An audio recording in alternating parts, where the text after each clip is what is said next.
Good morning mga kantingera dyan, Luzon, Visayas, Mindanao, mga OFW, good morning, good evening po sa inyo dyan. Update ulit dito sa YouTube channel. Mag-update ako ngayon sa YouTube channel mga kababayan, mga nagmumutya, nagbabao, naglalangis, o nagmimedalyon o anuman. Shout out po sa inyong lahat dyan, mga nanonood, nagla-like and nag-share. Hindi ko na po i-upload po yung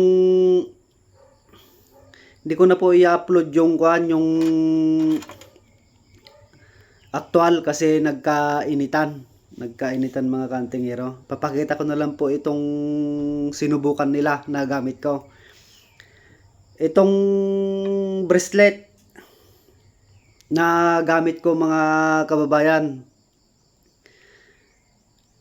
Isa yung bumaklas. Isa. Ito po oh. Dinikit ko lang mga kababayan. Isa yung bumaklas. So ibig sabihin nito mga kababayan ay walang laman. Hindi katulad po yung mga iba, may laman. Ayan po yung bakante niya na oh. Pumasa yung mga iba na nilagay ko. Kaso nga lang itong isa mga kababayan ay hindi.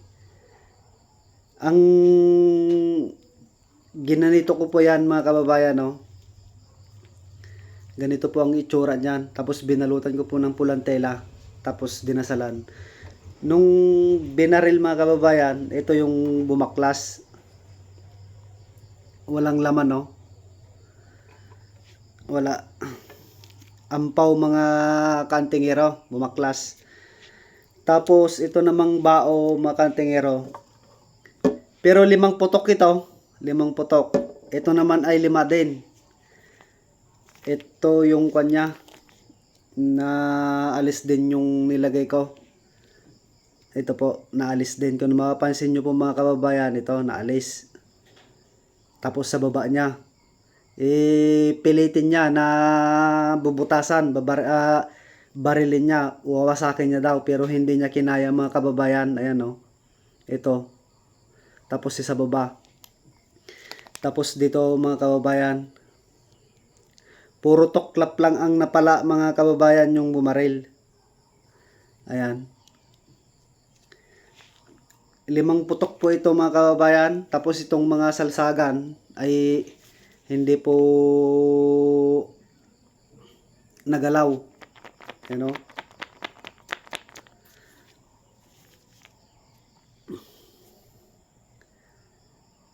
Hindi hindi ko naman pinaggayabang mga kaantingero-kaantingera.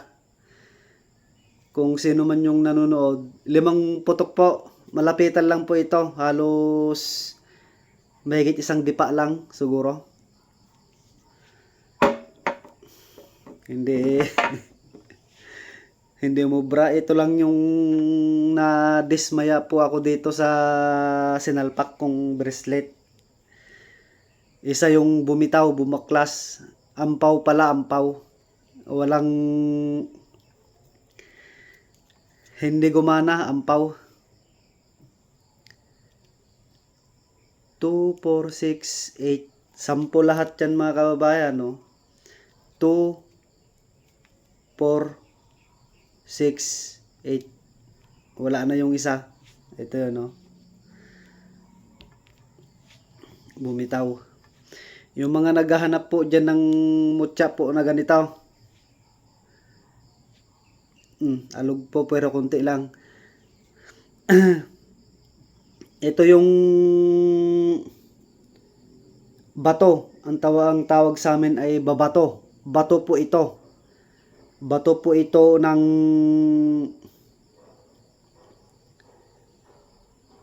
puno. Ewan ko kung ano pong puno yun. Ito po. Meron po ako dito din mga kababayan. Ay, yung isang kwintas ko nakalagay. Tapos yung gusto pong disubo. Saan na yun dito? Yung disubo o de baon sa katawan. Medyo may kalakihan lang po. Ito po ay legit. Legit po yan mga kababayan. 100% po ito. Legit po.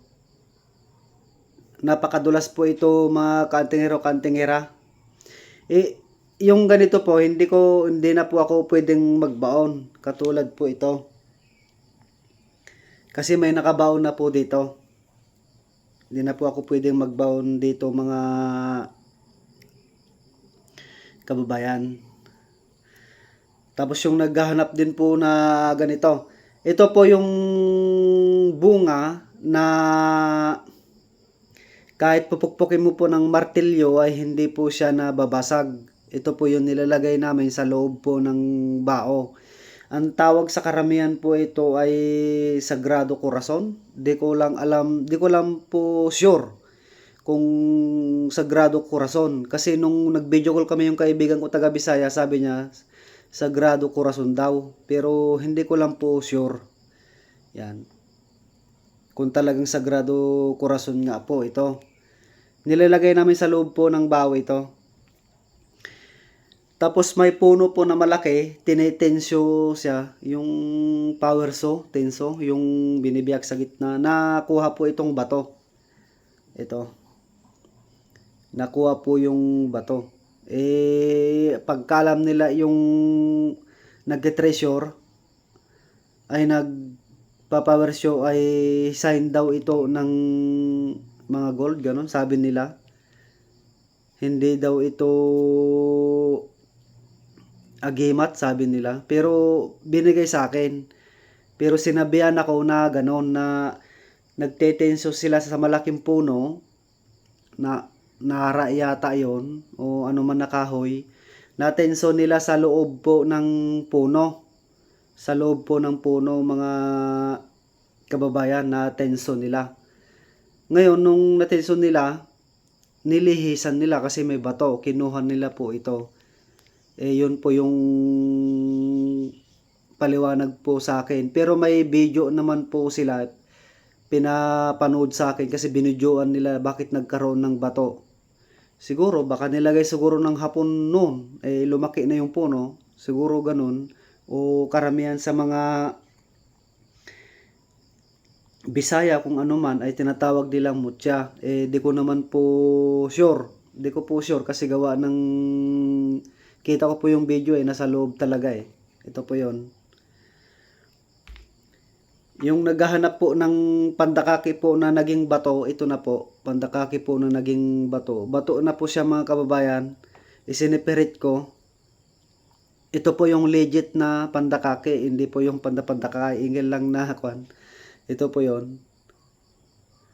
Pandakaki po ito. Tapos yung naghahanap po ng panangkap ng bao ng nyog, yung bato na magnetic na sinasabi nilang galing sa Bulalakaw, meron po tayo dyan, kunti na lang po. Yan, yung mga pinagbaklasan ko mga kababayan na nilalagay sa bao po ng nyog. Ito po yung bato na magnetic na yung Bulalakaw siguro kung ano man yan, bumagsak dito sa atin. Nakuha po ng isang kababayan natin sa norte, magnetic. Kitang-kita na po kasi gawa na nagliliyab po ito daw nung kita niya na nasa lupa. Binigyan po ako ng malaki po ito, gasuntok dati. Marami na po akong nagawang bao, nilagay ko po sa loob niya. Ito po yon natitira. Salamat po mga kababayan sa panonood sa akin. Pero hindi ko po talaga makalimutan mga kababayan ang testingan ng bao. Kung hindi lang po nagkainitan talaga, malamang i-upload ko po mga kababayan. Basta nakakakon lang. Salamat mga kantingero-kantingera dyan, Luzon, Visayas, Mindanao. Paki-subscribe and like and share na lang po sa aking YouTube channel, Edison Mariano alias Mao po ng Igorot. Yung mga mga gusto pong ganito, kalalaki na magtangan, subok po ito, subok ko po. Ako na lang po nagsasabi, subok ko po ito. 100% po ito na subok ko. Kung alam nyo lang po, 100% po ito na subok ko mga kababayan. Salamat sa panonood and like and share mga kantingero kantingera dyan. Good morning po sa inyo ulit.